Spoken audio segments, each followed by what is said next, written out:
इंडी गठबंधन हुआ है, जो घोटालों का गठबंधन हुआ है, और दूसरी तरफ निश्चय ही जिनका नाम नरेंद्र है, विष्णु के नाम पर जिनका नाम है, ये कहा जा सकता है वो भी उनके ही अंश है जो हम सबका पालन करते हैं।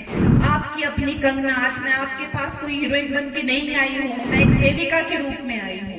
हमारे प्रधानमंत्री खुद को प्रधान सेवक कहते हैं, तो हम तो उनके भी सेवक हैं। तो आप सोचिए हम कितने छोटे सेवक हैं।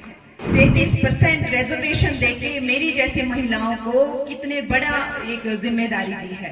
तो उन्होंने जब इस क्षेत्र से एक नाम चुना कि ये मेरा चेहरा होगा, ये मेरे, आप इसे वोट देंगे तो मुझ तक पहुंचेगा, तो उन्होंने आपकी बेटी, आपकी मंडी की बेटी को चुना।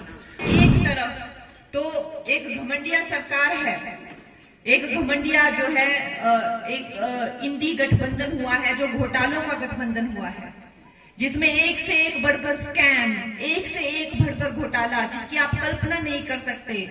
2G से लेके कोयला तक, चारा तक, सब खा लिया इन लोगों ने। इतने बेशर्म, इतने शर्मनाक घोटाले इन लोगों ने करे हैं, उसका एक जहरीला मिश्रण बना हुआ है।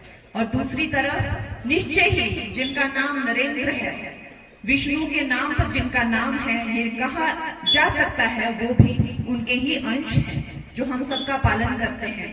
मैं अपनी बहनों को कहना चाहती हूँ कि जब से नरेंद्र मोदी जी ने इस सरकार की बागडोर संभाली है, मेरी प्यारी बहनें जानती हैं कि हमें अब पहली बार लग रहा है कि कोई हमारी वाकई में चिंता करता है। जो शादी की उम्र 18 साल से उन्होंने 21 साल कर दी, यहाँ तक कि उन्हें हमारी जो मुस्लिम बहनें हैं, जिनका 3 तलाक की तरह पता नहीं कितनी कुप्रथाएं हैं, उनका भी उन्होंने अंत किया। उसके बाद उन्होंने 33% आरक्षण दिया लोकसभा में, विधानसभा में, जिसका आप देख सकते हैं, जिसका सीधा फायदा जो है वो मुझे हुआ, आपकी बहन, आपकी अपनी बेटी, आपकी अपनी कंगना। आज मैं आपके पास कोई हीरोइन बन के नहीं आई हूँ, मैं एक सेविका के रूप में आई हूँ।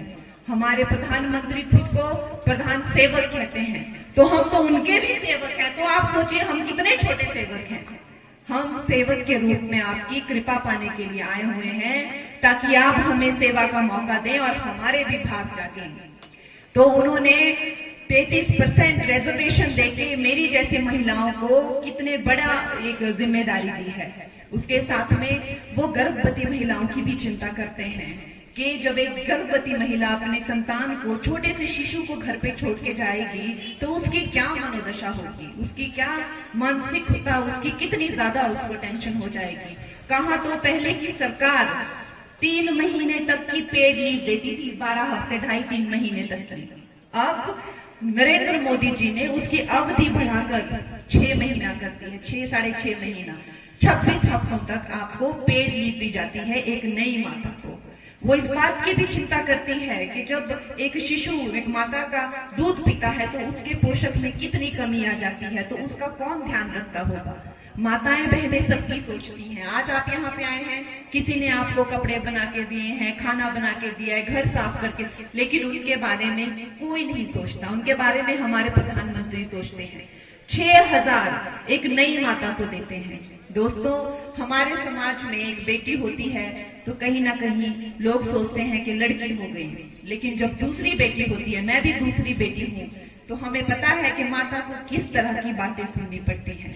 ऐसी माताओं को भी वो 6,000 रुपए की राशि देती है। वो बहुत चिंता करते हैं लड़कियों की, बहुत वो आदर करते हैं लड़कियों की। लेकिन आप घमंडी गठबंधन देखिए, वो आपसे ये कहते हैं कि एक महिला का रेट क्या है, वो महिलाओं को इस नजर से देखते हैं। जो हमारा आदर नहीं कर सकते वो हमारा कल्याण क्या करेंगे। बहनों, ये बात आप लोगों ने कभी नहीं भूलनी है कि ये नरेंद्र मोदी की सरकार ने हमारी बच्चियों को कितनी स्कॉलरशिप दी, छात्रवृत्ति। 3.5 करोड़ से ज्यादा बच्चियों को, जिनको पढ़ने की इच्छा है, जो कुछ बनना चाहती है, 85 करोड़ से ज्यादा की स्कॉलरशिप दी गई है। जो महिलाएं अपना व्यवसाय, अपना बिजनेस करना चाहती हैं, उनको 85,000, उनको 30 करोड़ से ज्यादा के लोन दिए गए हैं। जो महिलाएं अपने चूल्हों में आंखें फूट रही थी, आंसू निकलते थे, सारा दिन लगी रहती थी। पहले लकड़ियां इकट्ठा करेंगी, फिर लकड़ियां आने का वेट करेंगी, उनकी भी उनको चिंता है। सबसे पहले आकर उन्होंने उज्ज्वला योजना से जो है वो सारे के सारे पुराने चूल्हे हटाकर नए गैस कनेक्शन दिए 10 करोड़ महिलाओं को।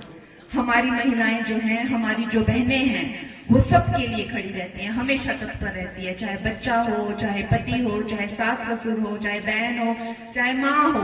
वो सास ससुर के घर में आकर भी माता की चिंता करती हैं, लेकिन उनकी चिंता कोई नहीं करता। हम जब पैदा होती हैं लड़कियां तो कहते हैं ये पराया धन है, लेकिन जब हम अपने पति के घर में होते हैं, चाहे सास ससुर के घर में क्यों ना हो, छोटे से छोटा मनमुटाव होता है तो लड़कियों को कह दिया जाता है तू निकल जा इस घर से। इस बात का भी हमारे प्राइम मिनिस्टर को बहुत ज्यादा कष्ट होता है। उन्होंने जो भी प्रधानमंत्री आवास योजना की, उसमें अधिकतर घर उन्होंने महिलाओं के नाम दिए। 3 से 4 करोड़ घर उन्होंने महिलाओं के नाम किए। तो बहनों, आपने ये बात कतई नहीं भूलनी है कि जो हमारे प्रधानमंत्री हैं वो सिर्फ उन्होंने राम का मंदिर ही स्थापित नहीं किया है, उन्होंने इस देश में राम का चरित्र स्थापित किया है। तो उनमें जो गुण हैं, त्याग, समर्पण, निष्ठा, करुणा, क्षमा, जितना गंभीर और जितना विशालकाय श्री राम का चरित्र है, हम ये भी कह सकते हैं कि उससे प्रेरित होकर हमारे प्रधानमंत्री भी सदा ही राम की भक्ति का, राम के अंश का एक प्रतीक है।